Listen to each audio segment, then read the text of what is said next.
Hello dear students, welcome back to ISKC English. Okay dear students, നമ്മൾ ഇന്ന് discuss ചെയ്യുന്നത് മൂന്നാമത്തെ യൂണിറ്റ്, അതായത് കോൺകോഡ് എന്ന് പറയുന്ന യൂണിറ്റ് ആണ് നമ്മൾ ഇന്ന് ഡിസ്കസ് ചെയ്യുന്നത്. അപ്പോൾ നമ്മൾ നോക്കൂ, ഈ യൂണിറ്റിൽ നമ്മൾ ഡിസ്കസ് ചെയ്യുന്നത് ഒന്നാമത്തെ കാര്യം എന്താണ് കോൺകോഡ്. അപ്പോൾ കോൺകോഡ് എന്ന് പറഞ്ഞു കഴിഞ്ഞാൽ എന്താണ്, അതുപോലെ തന്നെ വ്യത്യസ്ത തരത്തിലുള്ള 3 തരത്തിലുള്ള കോൺകോഡുകൾ നമ്മൾ പഠിക്കുന്നുണ്ട്.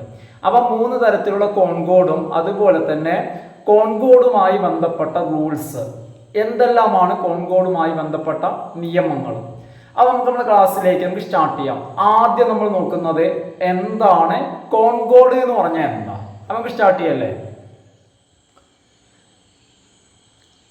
In English grammar, the term concord refers to subject-verb agreement.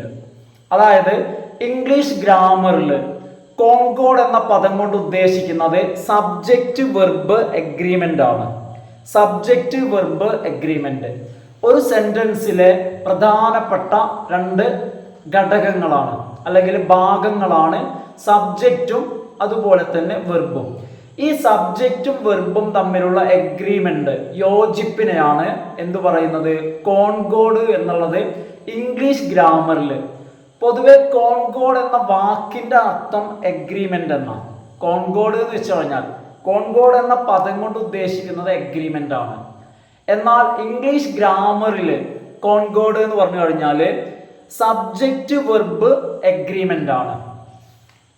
In other words, subject and verb in a sentence should be agree with each other. ഇനി നമ്മൾ മറ്റൊരു തരത്തിൽ പറയുകയാണെങ്കിൽ, ഒരു സെന്റൻസിനെ സംബന്ധിച്ചിടത്തോളം ആ സെന്റൻസിലെ സബ്ജക്റ്റും വെർബും എന്തായിരിക്കണം, പരസ്പരം യോജിപ്പുണ്ടായിരിക്കണം. Subject and verb in a sentence should agree with each other.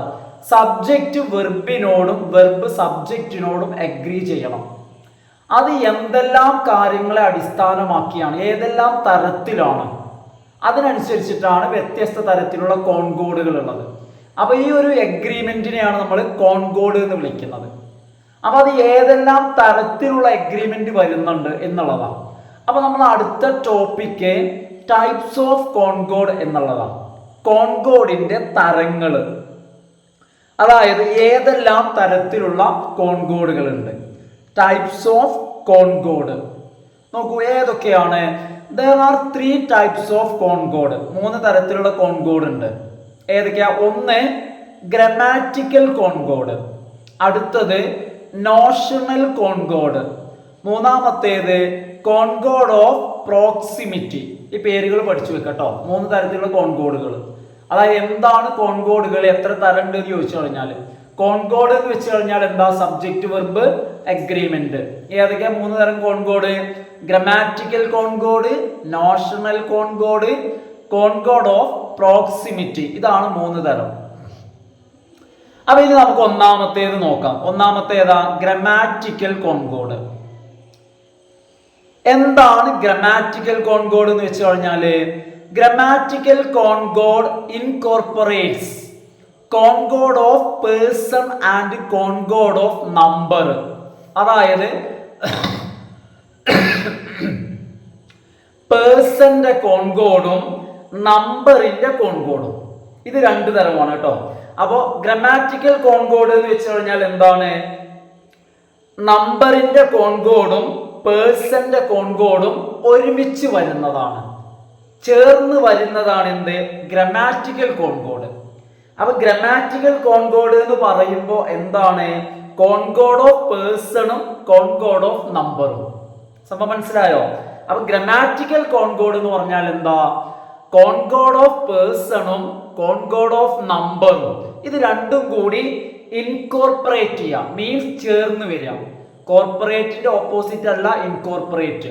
Incorporate എന്ന് വെച്ച് കഴിഞ്ഞാൽ അടുത്ത് വെക്കുക, ചേർന്ന് വരിക കേട്ടോ. അപ്പൊ concord of number, concord of person, ഇത് രണ്ടും ഇൻകോർപ്പറേറ്റ് ചെയ്യുന്നതാണ് എന്ത്, grammatical concord.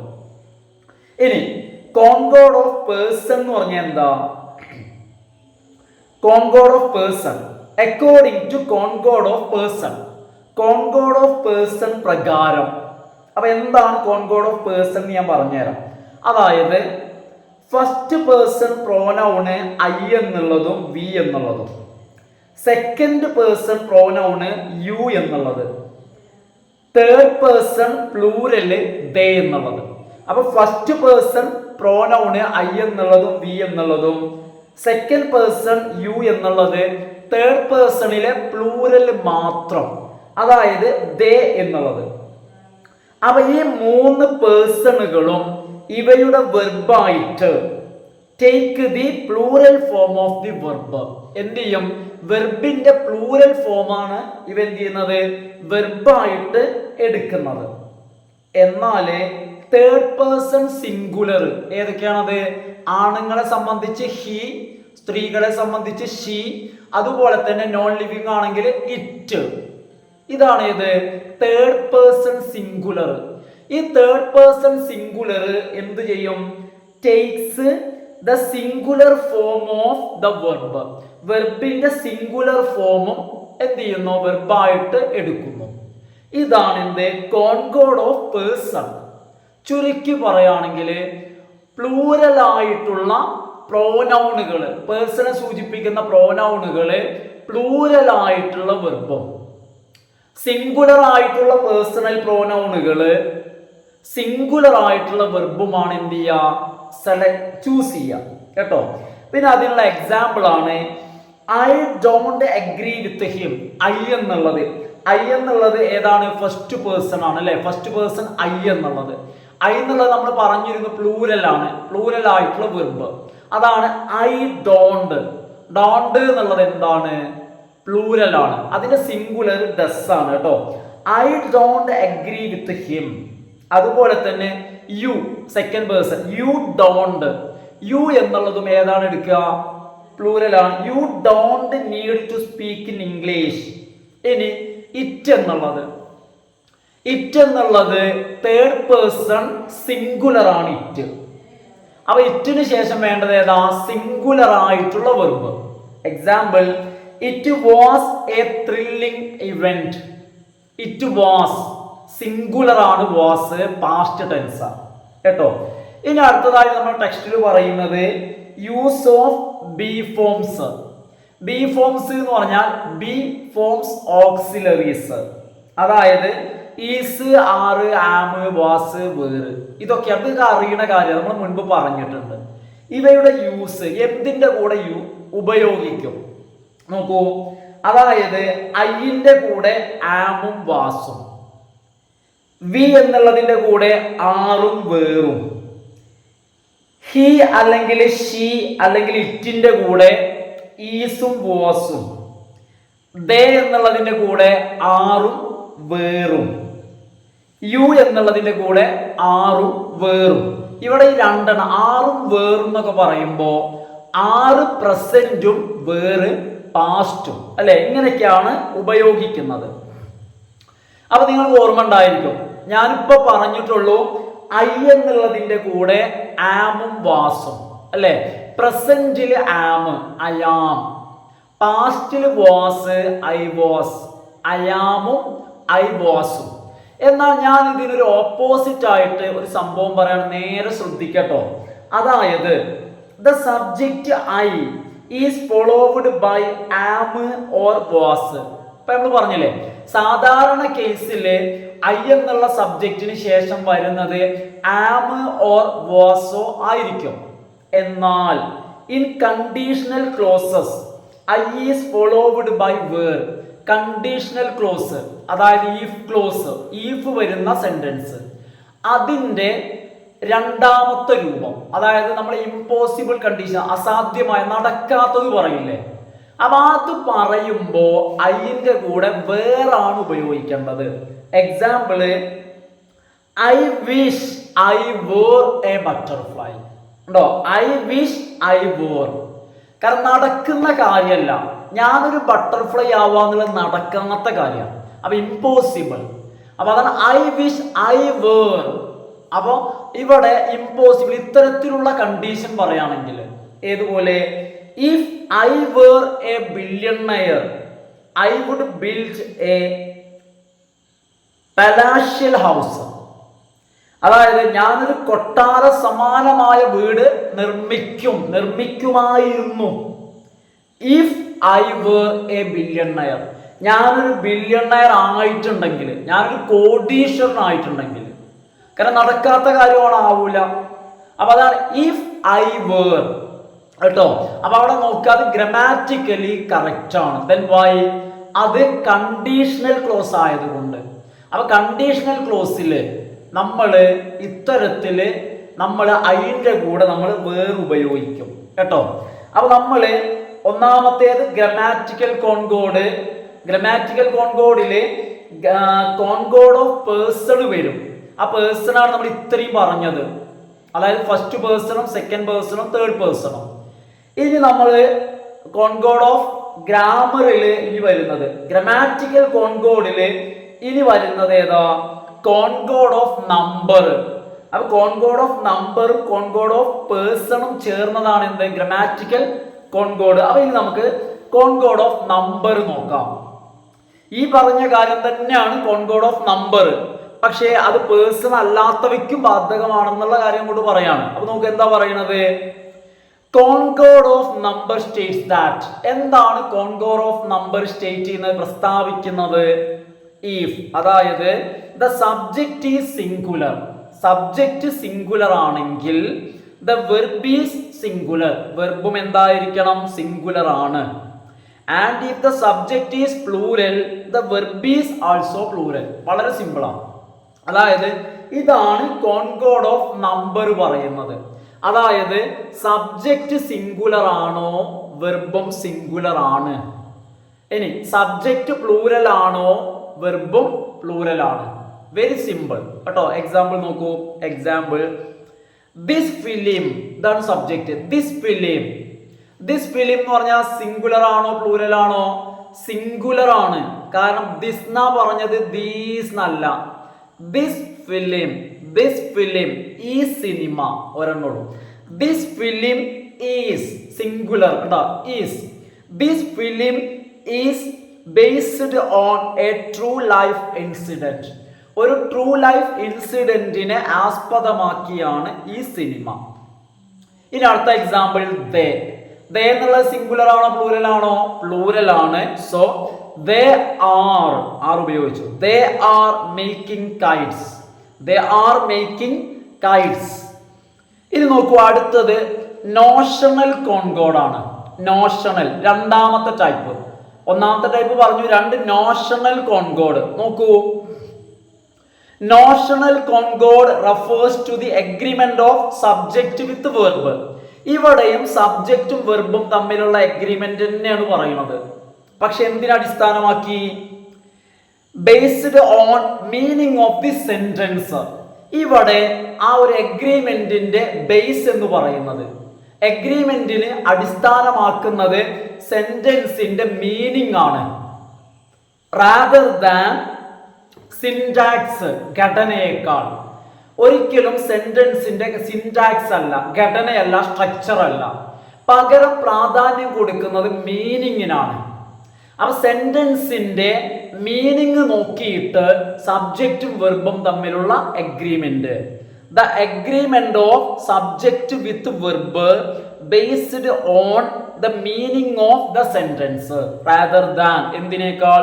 Rather than the syntax, സിന്റാക്സിനേക്കാൾ. അതായത് സിന്റാക്സിനേക്കാൾ കേട്ടോ. നോക്കൂ, ഇനി ഇവിടെ നമ്മൾ ശ്രദ്ധിക്കേണ്ട കുറച്ച് കാര്യങ്ങളുണ്ട്, നോക്കിക്കോളൂ കേട്ടോ. ഇനി when a collective noun is taken as a single unit, a singular verb is used, and when taken separately a plural verb is used. അപ്പോൾ ഇവിടെ നമ്മൾ ആദ്യം ഡിസ്കസ് ചെയ്യുന്നത് കളക്റ്റീവ് നൗണിന്റെ കാര്യം. എന്താണ് കളക്റ്റീവ് നൗണ്? അതായത് ഒരു കൂട്ടത്തെ, ഒരു ഗ്രൂപ്പിനെ സൂചിപ്പിക്കുന്ന പദം, ഒരു ഗ്രൂപ്പിനെ കേട്ടോ. ഇപ്പൊ ഏതുപോലെ എന്ന് വെച്ച് കഴിഞ്ഞാല് കൗൺസില്. ഒരാളെ നമ്മൾ കൗൺസിൽ എന്ന് പറയില്ലല്ലോ, ഒരുപാട് ആളുകൾ ചേരുമ്പോഴല്ലേ കൗൺസിൽ എന്ന് പറയാം. അപ്പൊ ഇതുപോലുള്ളത് അപ്പൊ കൗൺസിൽ. പിന്നെ അതുപോലെ തന്നെ ഇപ്പൊ ക്ലാസ്, അസംബ്ലി, ഫാമിലി. നമ്മൾ ഒരാളെ ഫാമിലി എന്ന് പറയില്ലല്ലോ, അല്ലേ? അപ്പൊ ഇത്തരത്തില് ഗ്രൂപ്പിനെ, കൂട്ടത്തെ കാണിക്കുന്ന പദങ്ങള് ഈ പദങ്ങളെയാണ് നമ്മൾ കളക്റ്റീവ് നൗൺ എന്ന് പറയാം. അപ്പൊ ഇവിടെ പറയുന്നത് ഒരു കളക്റ്റീവ് നൗൺ വന്നാൽ വെർബ് സിംഗുലർ ആവണോ പ്ലൂരൽ ആവണോ എന്നുള്ളതാണ്. അപ്പൊ ഇവിടെ രണ്ട് കാര്യം നോക്കേണ്ടത്. ഒന്ന്, അതായത് കളക്റ്റീവ് നൗണിനെ ഒരു സിംഗിൾ യൂണിറ്റ് ആയിട്ട് കാണുകയാണെങ്കിൽ, ഇപ്പൊ ഏതുപോലെ ഒരു ടീമിൽ വരുന്ന 11 പേരെയും അല്ലെങ്കിൽ 12 അല്ലെങ്കിൽ 7 എത്ര ആളായിക്കോട്ടെ അവരെ എല്ലാവരെയും കൂടി ഒന്നായിട്ട് കാണാം. അതുപോലെ ഒരു കളക്റ്റീവ് നൗണിനെ സിംഗിൾ യൂണിറ്റ് ആയിട്ട് കാണുകയാണെങ്കിൽ, ഒരൊറ്റ ഒന്നായിട്ട് കാണുകയാണെങ്കിൽ സിംഗുലർ വെർബാണ് ഉപയോഗിക്കേണ്ടത്. ഒന്ന്. രണ്ടാമത്തേത്, കളക്റ്റീവ് നൗണിനെ വെൻ ടേക്കൺ സെപ്പറേറ്റ് ആയിട്ട് 11 ആളുണ്ടെങ്കിൽ അത് ഓരോന്ന് സെപ്പറേറ്റ് ഇൻഡിവിജ്വൽ ആയിട്ട് ഓരോന്നായിട്ടാണ് പരിഗണിക്കുന്നതെങ്കിൽ പ്ലൂരൽ നൗണും ഉപയോഗിക്കണം, അല്ലെങ്കിൽ പ്ലൂരൽ വെർബ് ഉപയോഗിക്കണം. അപ്പൊ കളക്റ്റീവ് നൗൺ വരുന്ന കേസിൽ സിംഗുലർ വെർബും വരാം പ്ലൂരൽ വെർബും വരാം. അതായത് കളക്റ്റീവ് നൗണിനെ ഒരു സിംഗിൾ യൂണിറ്റ് ആയിട്ട് കാണുമ്പോൾ സിംഗുലർ വെർബ്, കളക്റ്റീവ് നൗണിനെ സെപ്പറേറ്റ്ലി ഇൻഡിവിജ്വൽ ആയിട്ട് കാണുമ്പോൾ പ്ലൂരൽ വെർബും. Okay. Example, the council has committed its report. The council has submitted. Council അതിന്റെ റിപ്പോർട്ട് സബ്മിറ്റ് ചെയ്തു. The council has സിംഗുലർ ആണ്, അതിന്റെ പ്ലൂരൽ എന്ന് പറയുന്നത് have ആണ്. അപ്പൊ ഇവിടെ കൗൺസിലിനെ ഒന്നായിട്ട് കാണും. അതായത് കൗൺസിൽ 3 ആളാണെങ്കിലും 6 ആളാണെങ്കിലും എത്ര ആളാണെങ്കിലും അവരെ എല്ലാവരെയും കൂടി ഒന്നായിട്ട് കണ്ടു. അതുകൊണ്ടാണ് ദ കൗൺസിൽ ഹാസ് എന്ന് പറഞ്ഞത്. ഓരോരുത്തരാണെങ്കിൽ ഹാവ് ഉപയോഗിക്കണം. എന്നാൽ അടുത്തത് നോക്കൂ, the jury were divided in their opinion. ഇവിടെ ജൂറി എന്ന് പറയുമ്പോൾ അതിൽ അടങ്ങിയിരിക്കുന്ന ആളുകളെ, വിധികർത്താക്കളെ ഓരോരുത്തരായിട്ട് കണ്ടു. അതുകൊണ്ടാണ് ദ ജൂറി വേർ എന്ന് പറഞ്ഞത്. വ്യത്യാസം മനസ്സിലായോ? എല്ലാവരെയും കൂടിയിട്ട് ഒരൊറ്റ സിംഗിൾ യൂണിറ്റ് ആയിട്ട് കാണുകയാണെങ്കിൽ സിംഗുലർ ആയിട്ടുള്ള വെർബ് മതി. ഓരോരുത്തരെ വേറെ സെപ്പറേറ്റ് ആയിട്ട് ഇൻഡിവിജ്വൽ യൂണിറ്റ് ആയിട്ട് കാണുകയാണെങ്കിൽ പ്ലൂരൽ വെർബ് ഉപയോഗിക്കണം. നോക്കൂ, ഇനി കുറച്ച് കളക്റ്റീവ് നൗണുകൾ കേട്ടോളൂ. ഏതൊക്കെയാ കളക്റ്റീവ് നൗൺസ്? Class, crew. കേട്ടില്ലേ? ക്രൂ, ജോലിക്കാര്, വിമാനം, കപ്പലിലൊക്കെ. അപ്പോ നോക്കൂ, class, crew, commission, assembly, family, staff, team, committee, council, jury, army, audience, band, cabinet, government etcetera. ഇതൊക്കെ എന്താണ്? കളക്റ്റീവ് നൗണുകളാണ്. അപ്പോ നമ്മൾ ഇവയെ സിംഗിൾ യൂണിറ്റ് ആയിട്ട് കാണുമ്പോൾ സിംഗുലർ വെർബും, അതുപോലെ തന്നെ സെപ്പറേറ്റ് ആയിട്ട് ഇൻഡിവിജ്വൽ ആയിട്ട് ഓരോന്നായിട്ടാണ് കാണുന്നതെങ്കിൽ പ്ലൂരൽ വെർബും ഉപയോഗിക്കണം. എന്നാൽ ഇവിടെ നിങ്ങൾ പ്രത്യേകം നോട്ട് ചെയ്യണം കേട്ടോ. ഇനി ഞാൻ പറയുന്നത് ശ്രദ്ധിക്കുക. പോലീസ്, കാറ്റില്, അതുപോലെ തന്നെ വേർമിൻ, നമ്മൾ പ്രാണികളില്ലേ, അതുപോലെ തന്നെ പൗൾട്രി, അതായത് പക്ഷികള്, കോഴികൾ ഇങ്ങനെ വളർത്തുന്ന സാധനം പൗൾട്രി. പിന്നെ ജെൻട്രി, അതായത് ജെൻട്രി എന്ന് പറഞ്ഞാൽ കുലീന വിഭാഗം, ഈ പ്രഭുക്കന്മാരുടെ താഴെ വരുന്നവരാണ് ഇത് ജെൻട്രി. പീപ്പിൾ, ഇവയെല്ലാം പ്ലൂരൽ ആയിട്ടാണ് വരുന്നത്. അതുകൊണ്ട് തന്നെ പ്ലൂരൽ വെർബ് ഉപയോഗിക്കണം. ഏതൊക്കെയാണ്? Police, cattle, vermin, poultry, gentry, people. 6 എണ്ണം. ഈ 6 എണ്ണത്തെയും പ്ലൂരൽ ആയിട്ടാണ്. So followed by plural verbs. Plural verbs ആണ് ഇവയ്ക്ക് ശേഷം വരിക. എക്സാമ്പിൾ നോക്കൂട്ടോ. ദ കാറ്റിൽ ആർ ഉണ്ടോ? 6 പ്ലൂരലാ. അതിന്റെ സിംഗുലർ എന്ന് പറഞ്ഞാൽ ഈസാണ്. The cattle are grazing in the meadows. അതായത് പുൽത്തകിടിയില് കാറ്റിൽ, കന്നുകാലികള് മേഞ്ഞുകൊണ്ടിരിക്കുന്നു. ദ പോലീസ് ആർ, എവിടെ പോലീസ് കണ്ടാലും are. The police are assigned to protect the public. അതായത് പബ്ലിക്കിനെ പ്രൊട്ടക്ട് ചെയ്യേണ്ട ചുമതല, അസൈൻഡ്, ജോലിയുള്ളവരാണ് ആര്? പോലീസ്. ഇനി നോക്കൂ, ഇവിടെ പ്ലൂറലാ വന്നത് അല്ലേ. Singular verbs are used with plural expression of height, weight, amount, quantity, distance, time. അതായത് സമയത്തെയും ദൂരത്തെയും തൂക്കത്തെയും എമൗണ്ടിനെയും വെയിറ്റിനെയും ഹൈറ്റിനെയും കാണിക്കുന്ന പ്ലൂറൽ എക്സ്പ്രഷൻസ് ഇവിടെ തരുന്നത് എന്തായിരിക്കും? പ്ലൂറൽ ആയിരിക്കും. ഏതിനെ കാണിക്കുന്ന? ഹൈറ്റിനെ കാണിക്കുന്ന, വെയിറ്റിനെ കാണിക്കുന്ന, എമൗണ്ടിനെ കാണിക്കുന്ന. എമൗണ്ടിനെ, ക്വാണ്ടിറ്റി, ഡിസ്റ്റൻസ്, ടൈം, ഇതിനെ കാണിക്കുന്ന പ്ലൂറൽ എക്സ്പ്രഷൻസ് തന്നാലും സിംഗുലർ വേർബ്സ് ഉപയോഗിക്കണം. Example, ₹100 is just enough for that gift. 100 പറഞ്ഞു കഴിഞ്ഞാൽ പ്ലൂറൽ അല്ലേ. നമുക്ക് ₹100. അപ്പൊ ₹100 ആർ എന്നല്ല പറയാ, ₹100 ഈസ്, അതായത് എമൗണ്ട്. അപ്പൊ എമൗണ്ടിനെ കാണിക്കുന്നതിന് എക്സാമ്പിൾ ആണ് ₹100. അതുപോലെ തന്നെ 250 കിലോമീറ്റേഴ്സ്, 250 കിലോമീറ്ററുകൾ. 250 കിലോമീറ്റർ എന്നല്ല പറഞ്ഞത്, 250 കിലോമീറ്റേഴ്സ്, അതായത് ഡിസ്റ്റൻസിനെ കാണിക്കുന്ന plural expression. 250 kilometres is not are, are അല്ല, എന്താ വരിക? Is not a short distance. അപ്പൊ ഈസ് ആണ് വരിക, ശ്രദ്ധിക്കുക. അതായത് എഡിറ്റ് ചെയ്യാനോ കറക്റ്റ് ചെയ്യാനോ പറഞ്ഞ് ചോദിച്ചാൽ കേട്ടോ.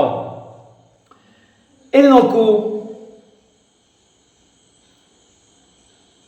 when phrases which express amount or quantity are taken as separate units, the verb should be plural. എന്നാൽ ഇവിടെ ഒരു എക്സെപ്ഷൻ പറയാണ്. അതായത് എമൗണ്ടിനെയോ ക്വാണ്ടിറ്റിയെയോ കാണിക്കുന്ന എക്സ്പ്രഷൻ, ഫ്രേസ് സെപ്പറേറ്റ് യൂണിറ്റ് ആയിട്ട് എടുക്കുകയാണെങ്കിൽ, സെപ്പറേറ്റ് യൂണിറ്റ് ആയിട്ട് ഓരോന്നിനെ അതിനകത്ത് വന്നിരിക്കുന്ന വസ്തു, എന്ത് സംഭവം എന്താണെങ്കിൽ, നേരത്തെ പറഞ്ഞത് എന്താണ്? കിലോമീറ്റർ ആണ് അവിടെ വന്ന സാധനം. അപ്പൊ അത്തരത്തിൽ എന്തിന്റെ വിലയോ എന്തിന്റെ എമൗണ്ട് അല്ലെങ്കിൽ എന്തിന്റെ ക്വാണ്ടിറ്റി ആണെങ്കിൽ അതിനെ സെപ്പറേറ്റ് യൂണിറ്റ് ആയിട്ട് ഓരോന്നായിട്ട് എടുക്കുകയാണെങ്കിൽ പ്ലൂറൽ വെർബ് ഉപയോഗിക്കണം. എക്സാമ്പിൾ, 60 ഗോൾഡ് കോയിൻസ്, 60 സ്വർണ്ണ നാണയങ്ങൾ, 60 എണ്ണം ഓരോന്ന് were collected from the old palace. അപ്പൊ ഇവിടെ 60 ഗോൾഡ് കോയിൻസ് വേർ, ഇവിടെ ബഹുവചനാണ്. അപ്പൊ ഇവിടെ ബഹുവചനം ഉപയോഗിക്കാനുള്ള കാരണം, വേർ ഉപയോഗിക്കാനുള്ള കാരണം, 60 ഗോൾഡ് കോയിൻസിനെ ഓരോന്നായിട്ട് 60 എണ്ണത്തിനെ ഒന്നിച്ചിട്ട് ഒരു ഇതായിട്ടല്ല പറഞ്ഞത്, ഓരോന്ന് കളക്ട് ചെയ്തു, ഓരോന്ന് കേട്ടോ. അതാണ് വേർ കളക്റ്റഡ്.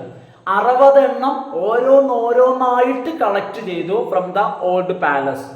പിന്നെ 70% ഓഫ് പ്ലേയേഴ്സ് വേർ സെലക്റ്റഡ്. പ്ലേയേഴ്സിൽ നിന്നും 70%, 70% പ്ലേയേഴ്സ്, ഓരോ കളിക്കാർ ഓരോരുത്തരായിട്ട് അവർ 70% സെലക്ട് ചെയ്തത് ഫ്രം ദി കോമ്പറ്റീഷൻ. അപ്പൊ പ്ലേയേഴ്സിനെ ഓരോരുത്തരായിട്ട് കണ്ടോ, പ്ലേയേഴ്സ് ഓരോരുത്തർ. ഇനി നോക്കൂ, അടുത്തത് ഫ്രാക്ഷനും പെർസെൻറ്റേജും. അപ്പൊ നോക്കിക്കോട്ടെ, ഫ്രാക്ഷൻ. അപ്പൊ ഇവിടെ എന്താ പറയുന്നത് വെച്ച് കഴിഞ്ഞാല് സിമ്പിൾ റൂളാണ്, ആർക്കും മനസ്സിലാക്കാം. അതായത് followed by a singular noun takes a singular verb. അതായത് ഫ്രാക്ഷൻ നമ്മൾ 1/2, 2/2 എന്നൊക്കെ പറയില്ലേ, 3/2 എന്നൊക്കെ പറയില്ലേ. അപ്പൊ ഇത്തരത്തിലുള്ള ഫ്രാക്ഷനും അതുപോലെ തന്നെ പെർസെൻറ്റേജ്, എത്ര പെർസെൻറ്റേജ് അല്ലെ? 3%. അതായത് പെർസെൻറ്റേജും 50% എത്ര പെർസെൻറ്റേജ് പറയില്ലേ. അപ്പൊ ഈ പെർസെൻറ്റേജും ഫ്രാക്ഷനും ആണെങ്കിൽ അവ കഴിഞ്ഞിട്ട് സിംഗുലർ നൗൺ വരികയാണെങ്കിൽ സിംഗുലർ വെർബ്. വളരെ കറക്റ്റാ. ഫോളോവ്ഡ് ബൈ സിംഗുലർ നൗൺ ആണെങ്കിൽ takes a singular verb. Singular noun singular verb. If it is followed by plural noun the verb should be plural. അപ്പോ പേഴ്സൻറ്റേജിനും അതുപോലെ തന്നെ ഫ്രാക്ഷനും ശേഷം സിംഗുലർ നൗൺ ആണെങ്കിൽ സിംഗുലർ വെർബ്, പ്ലൂറൽ നൗൺ ആണെങ്കിൽ plural verb. Example 2/3 of the tumbler. Tumbler എന്ന് പറഞ്ഞാൽ സിംഗുലർ ആണോ പ്ലൂറൽ ആണോ? ടെംബ്ലർ സിംഗുലർ ആണ്. അവിടെ 2/3 of the tumbler is empty. അതുകൊണ്ടാണ് ഈസ് വന്നത്. ടെംബ്ലറിന്റെ 2/3 ഭാഗവും is empty. 2/3 of the tumbler, tumblers എന്നല്ല. ഇനി അടുത്ത എക്സാമ്പിൾ പെർസെന്റേജ് ആണ്. 50% ഓഫ് ഡോക്ടേഴ്സ്. ഡോക്ടേഴ്സ് എന്ന് പറഞ്ഞാൽ പ്ലൂറൽ ആണ്, ഒരാളല്ലല്ലോ, ഡോക്ടർ അല്ല. 50% of doctors R on strike. Doctors വന്നത് കൊണ്ടാണ് എന്ത് പറഞ്ഞത്? ആറ് പറഞ്ഞത്. നോക്കൂ ഇനി അടുത്തത്. അപ്പൊ ഇത്രയാണ് എന്ത്? നോഷണൽ കോൺകോഡ്, അതായത് രണ്ടാമത്തെ ടൈപ്പ്. ഇനി മൂന്നാമത്തെ ടൈപ്പാണ് കോൺകോഡ് ഓഫ് പ്രോക്സിമിറ്റി. കേട്ടോ, ഇതും കൂടി നമുക്ക് നോക്കാം. കേട്ടോ, നോക്കൂ എന്താണ് പ്രോക്സിമിറ്റി എന്ന് പറഞ്ഞാല്? പ്രോക്സിമിറ്റി മീൻസ് ക്ലോസ്നെസ്, അടുപ്പം. ക്ലോസ്നെസ് എന്നാണ് പ്രോക്സിമിറ്റി. ഇവിടെ അടുപ്പമാണ്, ഡിസ്റ്റൻസ് ആണ് നോക്കുന്നത്. അപ്പൊ ശ്രദ്ധിക്കട്ടോ. Concord of proximity refers to the principle that the verb should agree with the nearby noun rather than a distant noun in the sentence. അതായത് concord of proximity പറയുന്നത് ഒരു സെന്റൻസിലെ verb, ആ സെന്റൻസിൽ ഒന്നിൽ കൂടുതൽ നൗണുകൾ ഉണ്ടെങ്കിൽ ആ വെർബിന്റെ അടുത്ത് വരുന്ന നൗണിനോട് അഗ്രി ചെയ്യണം. ഞാൻ എക്സാമ്പിൾ കാണിച്ചു കേട്ടോ. ഇതാണ് ജനറൽ ആയിട്ട് പറയുന്നത്. ഞാൻ ഒന്ന് വായിക്കാം. Concord of proximity refers to the principle that. അപ്പൊ കോൺകോഡ് ഓഫ് പ്രോക്സിമിറ്റി പരാമർശിക്കുന്ന, റെഫർ ചെയ്യുന്ന പ്രിൻസിപ്പിൾ, ഇതാണ് തത്വം. എന്താ തത്വം? Verb should agree with the nearby noun. തൊട്ടടുത്ത നൗണിനോടാണ് വെർബ് അഗ്രി ചെയ്യേണ്ടത്. Rather than a distant noun. എന്തിനേക്കാൾ? ദൂരത്ത് കിടക്കുന്ന നൗണിനേക്കാൾ, അകലം കിടക്കുന്ന നൗണിനേക്കാൾ അടുത്ത് കിടക്കുന്ന നൗണിനോടാണ് സബ്ജക്റ്റ് അഗ്രി ചെയ്യേണ്ടത്, നൗൺ അഗ്രി ചെയ്യേണ്ടത്. ഇവിടെ രണ്ട് കാര്യങ്ങൾ നമ്മൾ ഇവിടെ ശ്രദ്ധിക്കാം. ഒറ്റയടിക്ക് ഇത് വെച്ച് ആൻസർ ചെയ്യരുത്. ഇനി ഇവിടെ ശ്രദ്ധിക്കട്ടോ, ഇതൊന്ന് കേട്ടോളൂ. When two subjects are connected by, രണ്ട് സബ്ജക്റ്റുകളെ കണക്ട് ചെയ്യുമ്പോൾ, അതായത് രണ്ട് നൗണുകൾ, രണ്ട് സബ്ജക്റ്റുകൾ എന്ന് പറഞ്ഞാൽ കണക്ട് ചെയ്യുമ്പോൾ എന്തൊക്കെ ഉപയോഗിച്ചിട്ട്? By, as well as much as, with, along with, together with, more than, rather than, besides, in addition to, except. ഇവയിൽ ഏതെങ്കിലും കൺജങ്ഷൻ ഉപയോഗിച്ചിട്ട് രണ്ട് സബ്ജക്ട്സുകളെ തമ്മിൽ നമ്മൾ കണക്ട് ചെയ്യുമ്പോൾ the verb agrees with the first subject. അപ്പൊ ഇവിടെ എന്താ ശ്രദ്ധിക്കേണ്ടതെന്ന് വെച്ച് കഴിഞ്ഞാല് വെർബ് നടു കടക്കാന്ന് വെക്കാം. വെർബ് നടു കടക്കുമ്പോൾ ഡിസ്റ്റൻസ് നോക്കാൻ പറ്റൂല. എന്താ കാരണം? രണ്ട് സബ്ജക്റ്റുകളും അടുത്തേക്കാരം അല്ലേ? ഒന്ന് മുൻപിലേക്കാരം, ഒന്ന് കഴിഞ്ഞിട്ടേക്കാരം. ഒന്ന് മുൻപിലേക്കാരം, ഒന്ന് കഴിഞ്ഞിട്ടേക്കാരം. അപ്പൊ നമ്മൾ കുടുങ്ങി പോകില്ലേ? അപ്പൊ ഇത്തരം സാഹചര്യത്തിൽ ഈ ഒരു കേസിൽ നമ്മൾ ചെയ്യേണ്ടത് ഒന്നാമത്തെ നൗണിനെ എന്ത് ചെയ്യണം? സബ്ജക്റ്റ് ആക്കണം കേട്ടോ. The verb agrees with the first subject കേട്ടോ, മറക്കരുത്. ഫസ്റ്റ് സബ്ജക്റ്റും ഏതൊക്കെ കൺജങ്ഷൻസ് ആണെന്നുള്ളത് നോക്കണം. ഇത് നോക്കൂ, എക്സാമ്പിൾ പറഞ്ഞുതരാം. The mother as well as her children. ഇവിടെ ഏതൊക്കെയാ? ഇവിടെ ആസ് വെൽ ആസ് ആണ് ഇവിടുത്തെ സംഭവം. അതിന്റെ തൊട്ട് മുൻപിലെ ദ മദറും ആസ് വെൽ ആസ് കഴിഞ്ഞിട്ട് ഹെർ ചിൽഡ്രൻ. ഇവിടെ രണ്ട് ഭാഗത്തും ഡിസ്റ്റൻസ് ഒരേപോലെയാണ്. അപ്പൊ അതുകൊണ്ട് ഇവിടെ നമ്മൾ അഗ്രി ചെയ്യേണ്ടത് ഫസ്റ്റ് സബ്ജക്റ്റ്. ഏതാ first subject? The mother, singular ആണ് അല്ലേ? അപ്പൊ the mother as well as her children has visited us. Has singular ആണ് കേട്ടോ, ശ്രദ്ധിക്കുക. അടുത്ത example, the students along with their teacher. ഇവിടെ എലോങ് ആണ് ഇവിടെ ഏതായിട്ട് ഉപയോഗിച്ചത്? എടോ എലോങ് ആണ് എന്തായിട്ട് ഉപയോഗിച്ചത്? കൺജങ്ഷൻ ആയിട്ട് കണക്ട് ചെയ്യാൻ എലോങ്. ഇവിടെ എലോങ്ങിന്റെ മുൻപിലുള്ളത് ദ സ്റ്റുഡൻസ് പ്ലൂരൽ, എലോങ് കഴിഞ്ഞിട്ട് ദെയർ ടീച്ചർ സിംഗുലറും. അതായത് എലോങ്ങിന്റെ മുൻപിൽ വന്നത് പ്ലൂരലും ശേഷം വന്നത് സിംഗുലറും. അല്ലെ, നമ്മൾ കുടുങ്ങിയല്ലോ. അപ്പൊ ഇങ്ങനെ വരുമ്പോ നേരത്തെ പറഞ്ഞു ആദ്യത്തേത് ഏതാ? ദ സ്റ്റുഡൻസ് പ്ലൂരൽ ആണ്. അപ്പൊ നമുക്ക് ആൻസർ നോക്കാം. The students along with their teacher are going for A picnic. ആറ്. അപ്പൊ ഒരിക്കലും ആ ടീച്ചർ കണ്ടിട്ട് ഈസ് ഗോയിങ് പറയരുത്. ടീച്ചറിന്റെ കൂടെ കുട്ടികൾ, ആ കുട്ടികളെയാണ് എന്ത് ചെയ്യേണ്ടത്? സബ്ജക്റ്റ് ആക്കിയിട്ട് എടുക്കേണ്ടത്.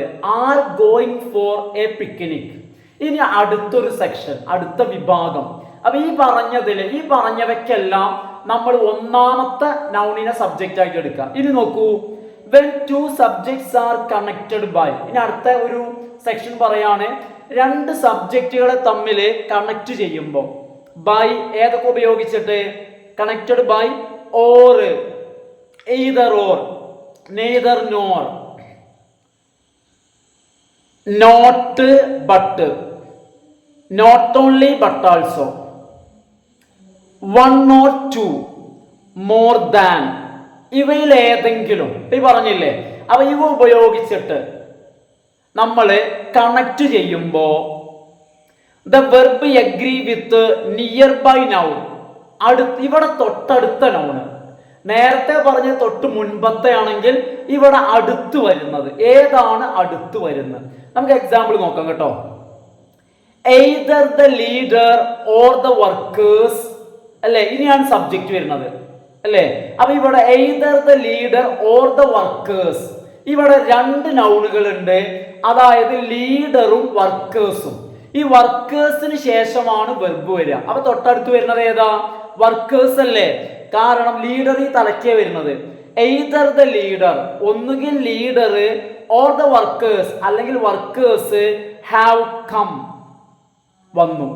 ഒന്നുകിൽ ലീഡർ അല്ലെങ്കിൽ വർക്കേഴ്സ് വന്നു. Either the leader. അപ്പൊ ഇവിടെ ശ്രദ്ധിച്ചാൽ അറിയാൻ പറ്റും, നമ്മൾ ലീഡറിനെയാണ് സബ്ജക്റ്റ് ആക്കി എടുക്കുന്നതെങ്കിൽ ഹാസ് ആണ് വരിക, ലീഡർ ഒന്നുള്ളൂ. പക്ഷെ ലീഡറിനെ അല്ല എടുക്കേണ്ടത്. തൊട്ടടുത്ത് വരുന്നത് ആരാ? ദ വർക്കേഴ്സ് ഹാവ്, വർക്കേഴ്സ് ആണ് തൊട്ടടുത്ത്. അടുത്തത് neither the sons nor the old woman. ഇവിടെ അടുത്ത് വരുന്നത് ആരാ? ഓൾഡ് വുമൺ ആണ്. നൈദർ ദ സൺസ് പ്ലൂരൽ, അത് ഈ തലക്കാണ് കിടക്കുന്നത്. നോർ ദ ഓൾഡ് വുമൺ, അതാണ് അടുത്ത് വരുന്നത്, അത് സിംഗുലർ ആണ്. Is ready to leave the house, എന്താണ്? അതായത് ഇവിടെ നൈദർ നോർ എന്ന് പറഞ്ഞാൽ മൊത്തത്തിൽ നെഗറ്റീവാ. നൈദർ ദ സൺസ് മക്കളോ, നോർ ദ ഓൾഡ് വുമൺ അല്ലെങ്കിൽ ആ പ്രായമുള്ള സ്ത്രീയോ, is ready to leave the house വീട് ഉപേക്ഷിച്ച് പോവാൻ തയ്യാറല്ല. ഇവിടെ ഈസ് റെഡി, ഈസ് വരാനുള്ള കാരണം എന്താ? ദ ഓൾഡ് വുമൺ, അതാണ് സബ്ജക്റ്റ് ആയിട്ട് എടുത്തത്. കാരണം അതാണ് തൊട്ടടുത്ത് വരുന്നത്, അതാണ് നിയർ ബൈ നൗൺ. ഏതാണ് നിയർ നൗണ്? അടുത്ത് വരുന്ന നൗൺ ഏതാ? ഓൾഡ് വുമൺ കേട്ടോ. അപ്പൊ നോക്കി, ഇതോടുകൂടി എന്ത് കഴിഞ്ഞു? 3 തരത്തിലുള്ള കോൺകോഡുകൾ കഴിഞ്ഞു. ഇനി നമുക്ക് കോൺകോഡുകളുമായി ബന്ധപ്പെട്ട പ്രധാന റൂൾസ് ആണ് നോക്കാനുള്ളത്. അപ്പൊ റൂൾസ് നമുക്ക് അടുത്ത ക്ലാസ്സിൽ നമുക്ക് ഡിസ്കസ് ചെയ്യാം. ഓക്കെ ഫ്രണ്ട്സ്, എല്ലാവരും വീഡിയോ കണ്ട ശേഷം എല്ലാവരും ഒന്ന് ലൈക്ക് ചെയ്യാം. അതുപോലെ തന്നെ ഫ്രണ്ട്സിനൊക്കെ ഒന്ന് ഷെയർ ചെയ്യുക കേട്ടോ. സബ്സ്ക്രൈബ് ചെയ്യാത്ത ആളുകളൊക്കെ ഒന്ന് സബ്സ്ക്രൈബ് ചെയ്ത് കാണുക. അപ്പോൾ okay friends, thanks for watching.